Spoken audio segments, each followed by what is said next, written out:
What's up, guys? Today we're talking all about how to effectively rank up in Operation Twin Shells. We're going to be talking everything you need to know about mentality, tips and tricks you should use, and all those types of things in this video.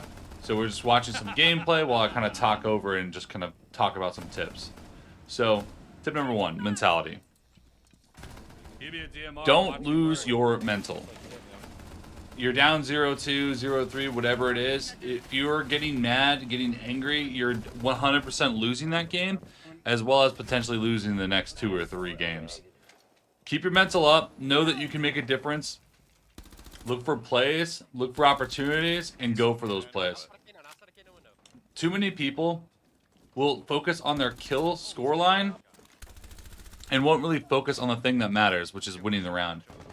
As long as you're winning the round, your kills do not matter. If you're going like 3 and 7, but those 3 kills were super impactful and you guys won that round or won several rounds because of those 3 kills, I would argue that those kills are more beneficial than dropping, let's say, 10 kills.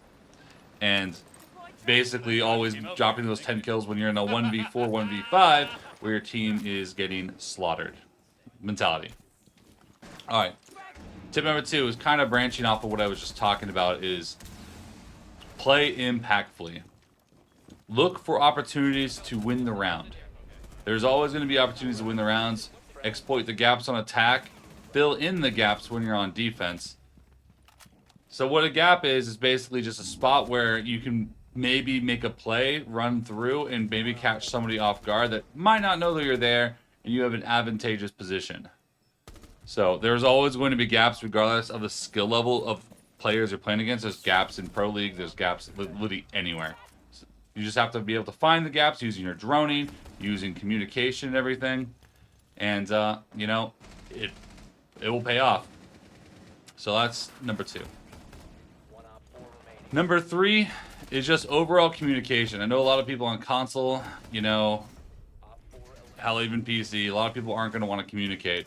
Why should I talk if nobody else is talking? Well,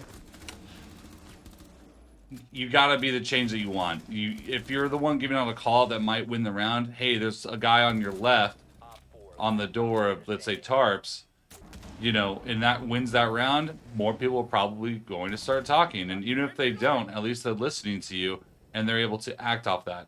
Yeah, that won't be the case all the time, but we'll get to that later on, how to find stacks where you can, you know, potentially find people to play with. Alright, so tip number 4. How to find stacks to play with. Honestly, that is probably one of the hardest things in Siege, and as someone who's played since the beta on console and PC, it's definitely something that I still struggle with because you want to find a good stack that, you know, you're going to win more games than not. But the best way to find a stack, if you are a lower elo player, let me start with that. If you're a lower elo player, the R6 Discord is not necessarily a bad spot for you to find people to play with. Avoid the people that are like diamonds and champs trying to play with golds and silvers in the R6 Discord because, you know, they're going to be people that you probably do not want in your squad. Find people around your skill level. Don't try to boost. Work your way up the ranks, playing with people around your rank, and, you know, you'll improve and get better and find better players to play with. As a higher elo player, it becomes a little bit more difficult. Highly suggest using like Twitter and stuff. If you don't use that, I mean, it's definitely a little bit harder. There are Discords to find people. You can try the R6 Discord, but if you are higher elo using the R6 Discord, highly suggest using Tracker on your teammates before you queue, because there are a lot of cheaters that you're not going to really fully know that they're cheating.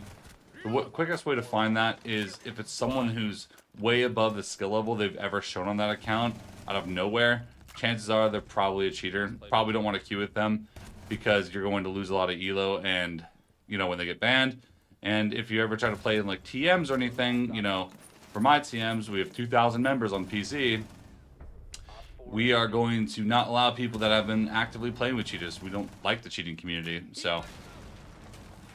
And other than that, I mean, just using Discords that we, you know, that people playing. Like, you know, you guys can use my Discord, even my TM Discord if you're a high elo player. If you've been a high elo, you You can jump in my Discord and find people to play with pretty easily. Honestly, not super difficult to do. People are always looking to find other people to play with. I mean, you know, even if it's just a game or two, having good games with them, I mean, chances are they're probably going to pick you up for the future. All right, honestly, I'm losing track of the tip numbers because it's just kind of a run-on thing. But let's talk about how to actually rank up. Everyone starts at Copper 5, and you're playing against players in rank, in rank 2.0. You're playing against players that were around your elo from the previous season. So you could be a Copper 5 who was an ex-champion playing against a Pro League stack. And, you know, it'll be a rough game. You're going to be playing against players that were near your skill level. You will, you know, if you do lose, I wouldn't fret too much on the early season games because, again, it is only a -8. Most people are going to play at least 100 matches, maybe more if you're a grinder, to get to your rank. So I wouldn't worry too much about the early games. Just try to win as many as you can because you're winning 120 and only losing 8. Those of you that are lower elo, honestly, don't worry too much about your rank.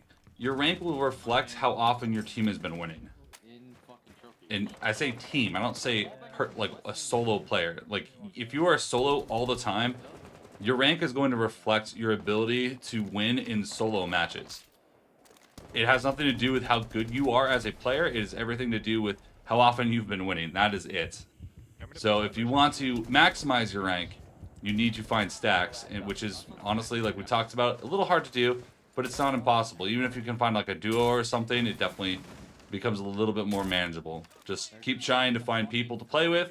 If you are a solo and you really want to rank up to, like, you know, if you're an emerald or a diamond and you want to hit champ, you need to start looking around for people that are close to that level to potentially play with. If you solo all the time, unless you're like a high champion level player, it is very hard to solo Q2 champion. Even if you are a champion skill player in a stack, it is very hard to get champion while you're just solo. And honestly, that is the biggest thing, is just don't, I mean, the TLDR of today is don't get chalked when you're playing, because you're going to be playing a lot more games. It's just one game. Early season, the games hardly matter in the long run of things. So just keep your mental up and keep focusing and, you know, try to win round to round and then game to game. And, you know, just stay positive. Positivity is going to win more times than not. So if you're a negative Nancy, chances are you're going to lose a lot of games, and you're going to be the guy that's like, SenVale, I always lose because my team's really bad. Well, if you're solo, you can't really blame your teammates for being bad because you're not taking an active initiative to find people to potentially play with. There are ways. If you guys list down in the comments below, ask me for some references, I can list them. But, like, you know, R6 Discord, my Discords, hell, other streamer Discords. There's so many different places to find people to play with. Hell, even TMs that, you know, you can find people to play with. If you are lower elo, I do suggest using the R6 Discord because it's going to be harder to find those levels of players in other Discords around. And, you know, keep your mental up. Finding people to play with. You are trying to maximize your rank. And also, make sure to play the gaps. Always play the gaps. Attack and defense. Attack, you're looking for the gap where you can just rocket through and find somebody off guard. In defense, you're looking where can the attackers push from that my teammates aren't really paying attention to. If you guys ever see me like play on Twitch, you're always watching me look for a gap, look for an opening that I can punch through. And on defense, I'm always looking for like where my teammates aren't watching. Where's our gap? Where will the attackers come from? What needs to be watched, etc. You play like that, and you're going to win a lot of more matches. Even in solo queue, that ideology is going to help you out a ton in Siege. And honestly, that's it. Just keep positive, keep trying, and biggest thing that I can leave you guys with is keep your crosser up longer than you think. I've seen so many people try to, you know, they're like, I work on aim training, and I can't win my gunfights. It's like, I watch these guys, and they never have their guns up when they're actually going to get into a firefight. Like, you need to have your gun up, ready to go. Have your gun up longer than you think you need to have it, and you'll be able to react way quicker. Like, I'm 33 years old. And my reaction speed is by far faster than a lot of people that I play with and against. And that's not just because, you know, human reaction speed. Like, I mean, I'm older, my reaction speed isn't going to be greater than someone, let's say, that's like 15. But game sense, game knowledge, and just general like awareness is going to make your reaction speed faster because the cuts down everything else. Like your gun's up, you're already, you know, ready to react. That's half the speed already. You anticipate where someone's at, cuts it down even more.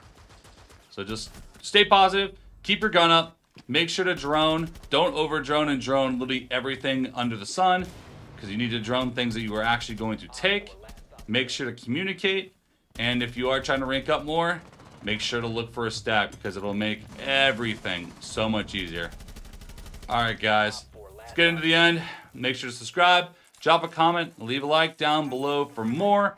And let me know if you guys want more videos like this. And if you guys have any questions about, you know, how ranked works, more detailed questions on like how to find stacks to play with, let me know down in the comments below and I'll try to respond to everybody. Alright guys, good luck. Operation Twin Shells should drop on the 10th of September.